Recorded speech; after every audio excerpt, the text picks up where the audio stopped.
Bienvenue à vous dans cette nouvelle vidéo d'actualité auto, celle du 17 février 2026, et aujourd'hui on va encore parler de Stellantis et de ses moteurs, puisque le groupe serait sur le point d'abandonner les moteurs français Blue HDI et PureTech pour les remplacer par des moteurs d'origine italienne. On parlera également de Renault qui s'apprête à délocaliser la production de ses voitures électriques qui étaient jusqu'ici produites en France, mais également de nouvelles informations que l'on a sur la future Alpine A110 électrique, et puis on aura des sujets un petit peu plus larges avec la Commission européenne qui s'apprête à faire de nouvelles annonces en ce qui concerne l'avenir de la filière automobile européenne. Des annonces qui, vous le verrez, inquiètent fortement les constructeurs auto. On va parler de tout ça aujourd'hui, j'espère que les sujets choisis vous intéresseront. Si c'est le cas, je compte sur vous comme d'hab pour le montrer, en laissant un like, en vous abonnant pour les prochaines vidéos, en boostant celle-ci, en laissant un petit commentaire dans lequel vous donnerez votre avis sur l'actu du jour, notamment en ce qui concerne les moteurs de chez Stellantis. Seriez-vous prêt à redonner votre confiance à Stellantis si demain elle se débarrassait définitivement des motorisations qui ont terni son image en termes de fiabilité, donc le PureTech, le Blue HDI, pour les remplacer par des moteurs considérés comme plus fiables d'origine italienne.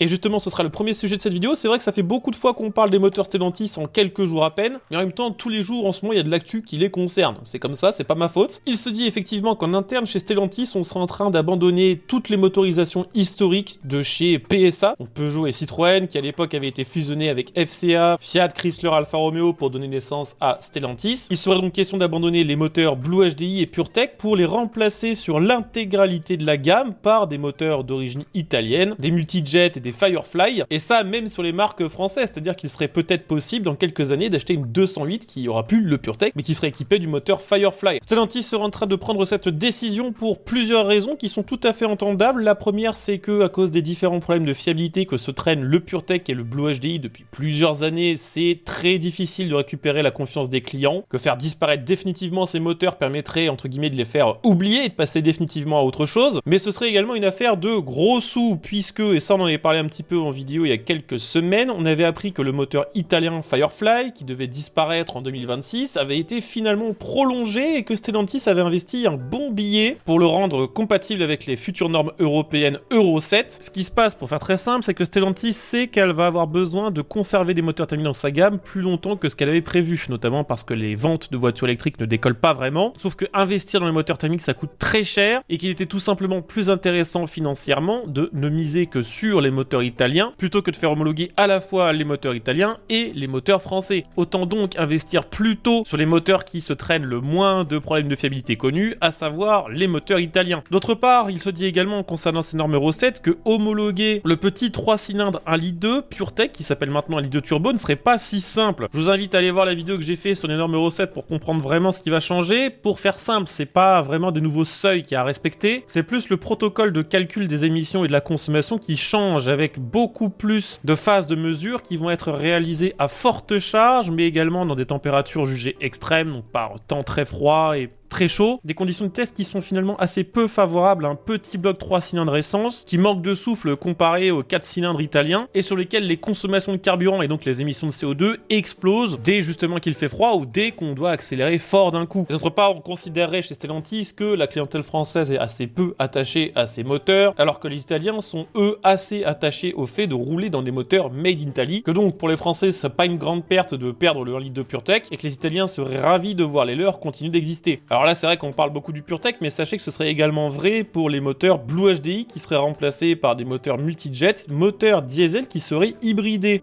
Alors ça c'est l'autre news que je vous glisse au passage en bonus dans cette vidéo. Il se dit que le Blue HDI serait à terme remplacé par le 1,6 litre ou par le 2,2 litre multijet. Le problème, ces moteurs sur le papier consomment plus, rejettent donc plus de CO2, ce qui fait exploser la valeur du malus quand on veut les acheter. Stellantis aurait donc déjà trouvé la parade en hybridant ces moteurs multijet qui seraient associés systématiquement à de l'hybridation 48 volts et couplés à la boîte iDCT6 qui de base est une boîte pensée pour les moteurs essence, retravaillée pour mieux tolérer le couple d'un moteur diesel, ce qui permettrait de réduire fortement les émissions de CO2 et donc de ne pas dissuader la clientèle qui veut acheter du diesel chez Stellantis à cause d'un sale malus. Alors on verra dans les prochains mois ce qui se fait ou pas. Si ça se fait, il faudra probablement un petit peu de temps pour que la clientèle française se rende compte que les moteurs ont changé, ne se traînent pas les problèmes de fiabilité qu'on avait avant avec le PureTech et le Blue HDI, et ça prendra peut-être du temps, mais c'est vrai que sur le papier, ça semble être quand même une assez bonne idée.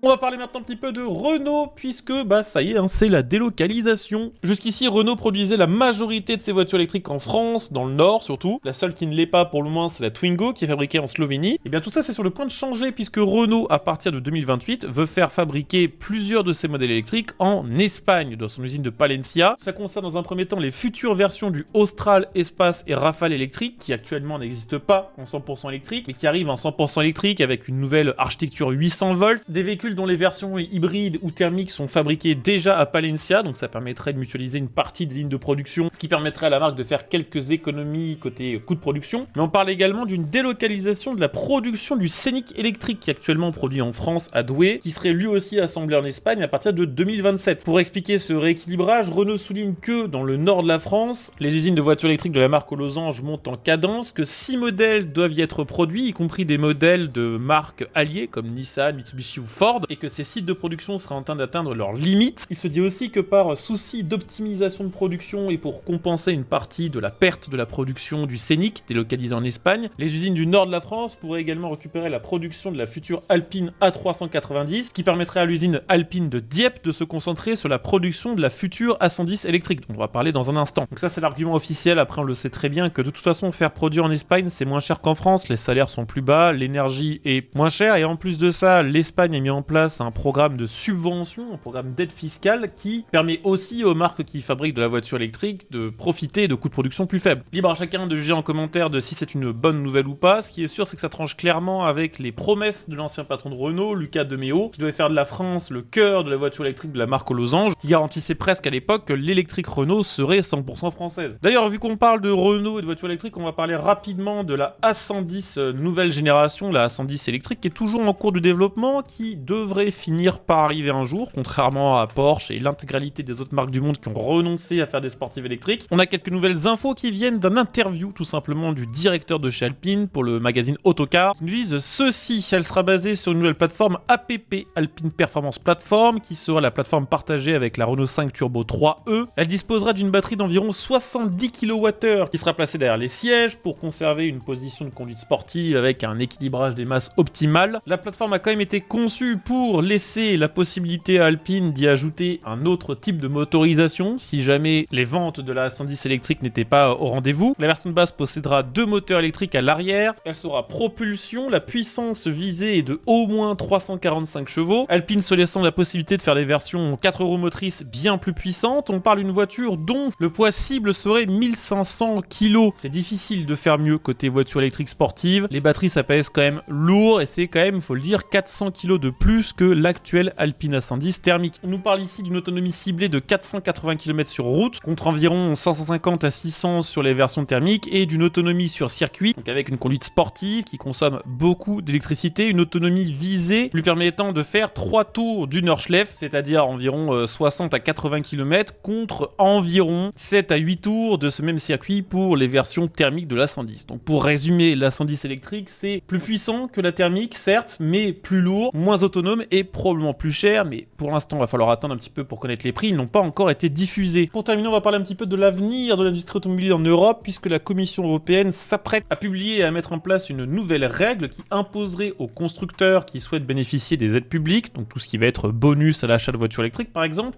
que leurs véhicules électriques mais également leurs véhicules hybrides, ce que la Commission européenne appelle les véhicules électrifiés, que 70% de la valeur des composants de ces voitures soit d'origine européenne. Alors le but sur le papier, c'est évidemment de relancer l'industrie en Europe en faisant en sorte que les constructeurs qui vendent en Europe vendent des voitures qui sont assemblées en Europe mais dont les composants sont aussi fabriqués en Europe. C'est une mesure qui ne fait pas que des heureux. Alors forcément du côté des équipementiers on se frotte les mains parce que avec un texte comme ça c'est comme si la Commission européenne obligeait les marques européennes à acheter des composants européens. Sans ça, profiter des aides publiques ça va devenir impossible et les marques risquent de voir les ventes de leurs voitures électrifiées baisser. D'un autre côté, ce que redoutent les marques européennes, c'est que maintenant les batteries sont prises en compte dans le calcul, ce qui n'était pas le cas jusqu'ici puisque la Commission européenne considérait que les marques étaient trop dépendantes de l'industrie chinoise sur ce point-là. Elles seraient maintenant prises en compte mais partiellement. Il y aura un coefficient multiplicateur. Ce que redoutent les marques européennes, c'est que pour profiter des bonus à l'achat, leur permettant de vendre leurs voitures moins chères, elles sont obligées de faire appel à des fabricants européens de batteries, mais des fabricants européens tout court, des composants qui sont plus chers à acheter, plus chers à faire fabriquer, et donc aussi plus chers à vendre. Donc on risque de se retrouver avec des voitures éligibles au bonus qui de base auront des tarifs plus élevés. C'est pas la seule chose que redoutent les constructeurs, elles redoutent également que ce soit une usine à gaz industrielle, parce que chaque voiture, pour chaque finition, chaque motorisation, devra avoir son petit calcul de fait, et d'après eux, on risque de voir plusieurs finitions d'un même modèle au sein d'une même gamme ne pas avoir forcément accès au même niveau d'aide publique. Donc ça sent quand même le casse-tête industriel. Quoi qu'il en soit, on a fait le tour pour les actus du jour, j'espère que la vidéo vous aura intéressé. Si c'est le cas, je compte sur vous pour le montrer, en laissant un like, en vous abonnant pour les prochaines vidéos. N'oubliez pas que vous pouvez également soutenir ma chaîne en devenant un soutien via le bouton rejoindre sous cette vidéo. On se retrouve dès demain pour la prochaine, ciao.